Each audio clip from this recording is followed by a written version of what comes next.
Votre invitée à présent dans la grande interview sur Boursorama, c'est Christine Fumagalli, la présidente du réseau d'agences immobilières Orpi. Bonjour. Bonjour. Merci d'être là avec nous. Alors, on peut le dire, tous les Cassandres se sont largement plantés et fourré le doigt dans l'œil, notamment s'agissant de la santé du marché immobilier.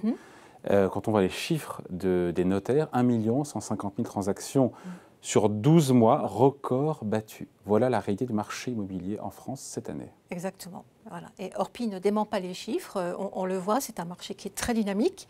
Orpi, c'est 1300 agences. 1300 agences, un peu plus de 1300 agences aujourd'hui. On dit 1300, 1397 à l'heure où je vous parle. Et on a effectivement une vraie progression sur le marché de l'immobilier. En fin de compte, une tendance qui se vérifie aujourd'hui également en location. On a beaucoup parlé des achats et des ventes. En parlant des villes moyennes, la location suit la tendance aujourd'hui.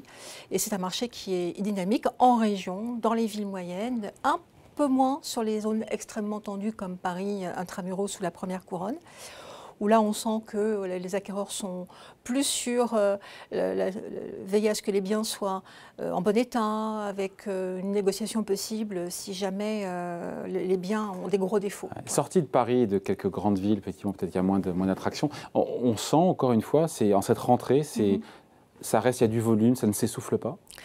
Alors il y a du volume, il y a un gros volume en ce qui concerne la demande. Maintenant, l'offre, elle se restreint et c'est la tendance qu'il va falloir suivre dans les mois qui viennent. Parce que votre problème, c'est la pénurie de biens. Il y a aussi une pénurie de biens à vendre en France aujourd'hui. Biens à vendre et de biens à louer, et notamment maintenant de plus en plus en région. Pour la première fois, on a des villes comme Limoges, comme Valence, qui sur le marché locatif sont sur des zones aujourd'hui en pénurie de biens à louer. Ce qui s'était pas vu depuis de très nombreuses années. Dans quelles zones? Quelles sont les zones aujourd'hui où il y a plus de pénurie de biens à vendre? Tous les biens qui sont sur les villes moyennes, sur lesquelles on a beaucoup parlé depuis 18 mois, qui ont été avec un vrai effort de restructuration, de rénovation, de dynamisation des centres-villes sur les dernières années, et qui aujourd'hui bénéficient auprès de nos clients. On parle de quoi? Attendez, on parle de quoi? On parle de quoi? D'Orléans, de Reims, de Quimper? Orléans, Reims, Limoges, La Rochelle, Le Havre. C'est là aujourd'hui où se situe la demande? Exactement. On a des volumes. Les Lyon, on met Paris de côté. Mais sur les Lyon, Marseille, Bordeaux. Alors le top 5 aujourd'hui en termes de recherche sur orpi.com, on a Lille, on a Toulouse, on a Limoges qui est rentré, on a Paris qui est sorti, on a Nice. Donc ce sont, vous voyez, des villes qui ça bouge. Paris n'est plus dans les villes les plus recherchées sur le site orpi.com. On a des villes qui émergent. Et aujourd'hui, on a Limoges. On en parle beaucoup parce que Limoges ou comme Valence, on a aujourd'hui une augmentation à 2 chiffres au niveau de l'augmentation des prix, puisque forcément, qui dit forte demande, on ralentit l'offre et mécaniquement, on a les prix qui montent. Donc on est sur des volumes de plus de 30 ou 31% de nombre de transactions réalisées sur les 6 premiers mois de cette année, comparativement donc à l'année dernière. Attendez, je n'ai pas compris, 31% de quoi? De transactions effectuées, donc de signatures de compromis de vente effectuées. En plus? Exactement. On est sur une hausse de 30% aujourd'hui? Exactement, en volume. C'est énorme. En volume sur 9 mois? Sur 6 mois. Sur les 6 premiers mois de l'année comparativement à l'année dernière. Et la rentrée? Et la rentrée ne se dément pas. Ça s'est beaucoup calmé pendant les vacances. On a eu une période de vacances très longue, juillet-août. On sent que les Français ont eu besoin de prendre du recul et de se reposer. Mais ça a redémarré avec la rentrée scolaire. Et aujourd'hui, on est sur les mêmes tendances. Avec vraiment à surveiller, j'insiste, sur ces zones où on commence à avoir une offre très tendue. Parce que l'augmentation mécanique des prix peut faire craindre à terme ce qu'on a vécu sur les zones très tendues comme Paris. C'est qu'à force d'avoir beaucoup d'offres et peu de demandes, mécaniquement, on privilégie la hausse des prix. Donc ça peut être lourd de conséquences. Donc on peut dire que aujourd'hui, c'est la province qui anime plus le marché que les grandes métropoles. La province et tout ce qui est périphérie, si je prends Paris, région parisienne, on est également sur une tendance où la deuxième ceinture est très dynamique comparativement à Paris intramuros, à la première couronne. Parce que, on le voit, plus 73% d'envie d'avoir des maisons, c'est les scores en recherche. Après, on il y a des recherches, 82% sur plus de balcons, plus 57% sur les jardins.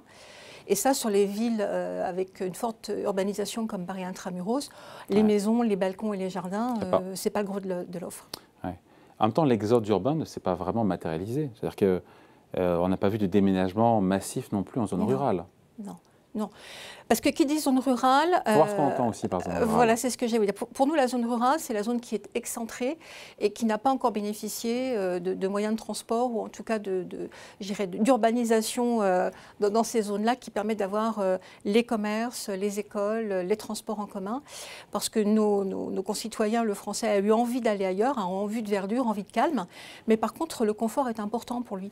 Donc, il veut absolument pouvoir avoir à distance raisonnable de son lieu d'habitation, les moyens et les commodités classiques et traditionnelles. Donc, par nature, être très loin dans des hameaux, loin de tout, reste encore des zones qui sont pour l'instant, en tout cas, peu fréquentées.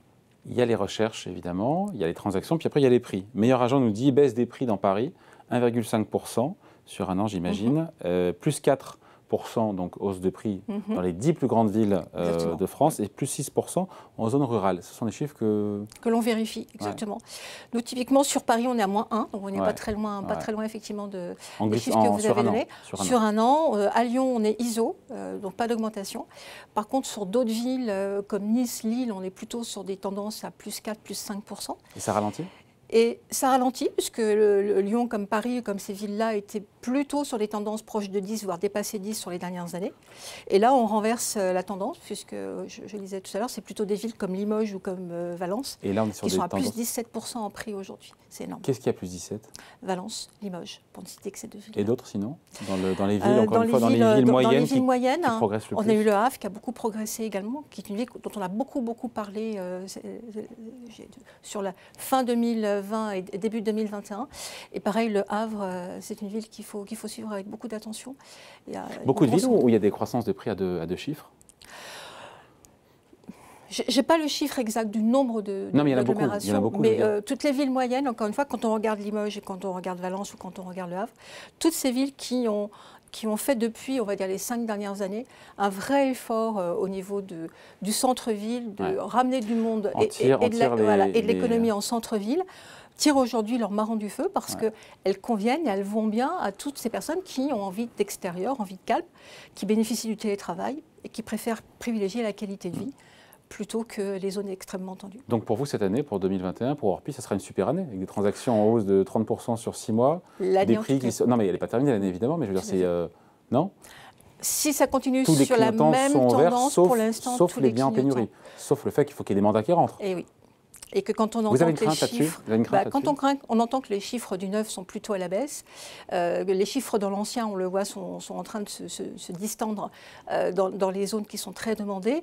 La vraie inquiétude, c'est ça, c'est l'offre en fin de compte sur laquelle il va falloir travailler. Et comment faire pour que les gens mettent... Pourquoi les gens ne mettent pas leurs biens à vendre alors que les prix justement sont élevés? Pourquoi il y a cette réticence? Ils mettent leurs biens à vendre. La problématique, ce n'est pas que les vendeurs sont absents, les vendeurs sont là. Sinon, on n'aurait pas autant de transactions que vous indiquiez sur les chiffres que vous avez tout à l'heure. C'est en fin de compte la demande qui est extrêmement importante. Et on a effectivement moins de vendeurs aujourd'hui que d'acheteurs. Et comment faire pour avoir plus de vendeurs? C'est quoi la solution? Il n'y a pas de solution miracle pour l'agent immobilier? Il n'y a pas de solution miracle aujourd'hui. Et puis, c'est remettre sur le marché peut-être des biens qui restent vacants aujourd'hui. C'est travailler sur les programmes neufs. Et puis, continuer et pousser sur redynamiser les centres-villes et aller chercher tous ces immeubles qu'on peut rénover et réhabiliter. Allez, merci d'avoir été avec nous. Donc, Christine Fumagalli, la présidente du réseau d'agences immobilières Orpi. Merci, bonne journée. Merci. Au revoir.